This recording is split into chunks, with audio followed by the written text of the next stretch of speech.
I'm going to demo for you today the Cisco Unified Messaging plugin for IBM Sametime. You can see the plugin currently listed right over here in the Notes side shelf. The plugin functions both with Sametime Connect, the standalone client, as well as the integrated Sametime client within Lotus Notes, which is what I'm using today. This is a free plugin available from Cisco, and it gives users a great set of features for managing their voicemail directly from the plugin. You can see here a listing of all the voicemails that I currently have. This is the voicemail that's actually on the Cisco Unity or Unity Connection server. You can see that the plugin actually uses an IMAP connection back to that server so that it displays the actual voicemails that are stored there. And as they're either removed from the server, if I call into the voicemail server and listen to it or delete a voicemail, those are automatically going to be updated here in the plugin as well. So the plugin and what's on the server is kept in sync on a constant basis. Now, as I have new voicemail come in, you can see that they're actually listed in bold here in the plugin, and it has a closed folder icon. If I'm not actually in Sametime or in the Notes client, I also get a notification down here on the taskbar, which is going to show me that I have new voicemail awaiting as well.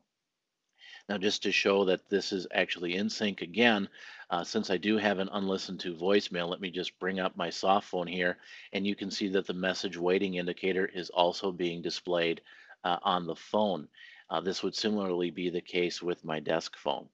So if I want to listen to a voicemail that I've received, I just double click on that voicemail, and it's going to actually open up a native player here that I can listen to that voicemail directly from that player on my PC.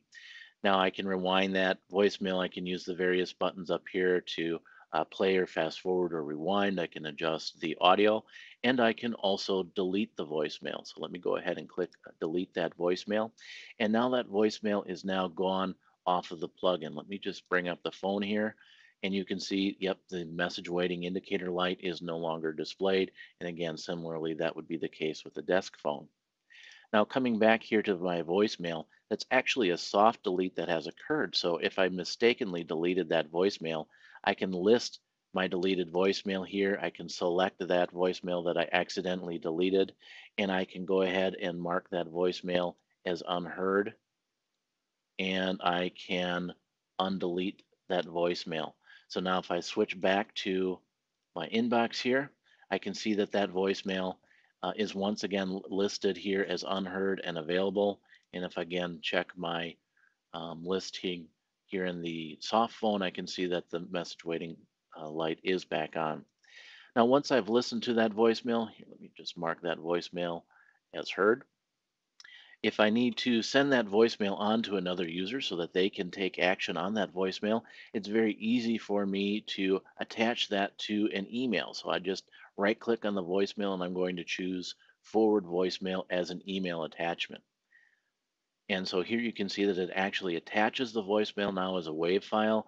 I can now email this out to another user and they can play back that WAV file through a native player on their PC and take action on what it is that I've asked them to do. Discard that. Now come back here.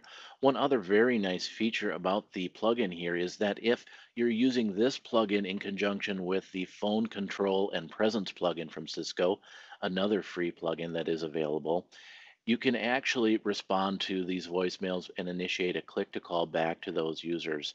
Right, most of the time you get a voicemail and it's actually, hi, this is Andy, can you please call me back? Well, the plugin makes it very easy to do.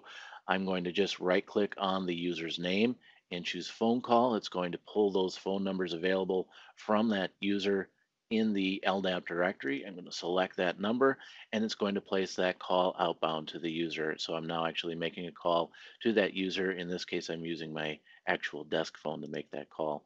So I'll stop that. If it's a user that is not a recognized user, and then it's just going to give me that phone number, and I can choose phone call and initiate that call back. Again, saving your end users time as they don't have to replay that number over and over to try and say, what was that number that they said in the voicemail message? The system requirements for the plugin, you need to have at least same time version 7.5.1, CF1 or later.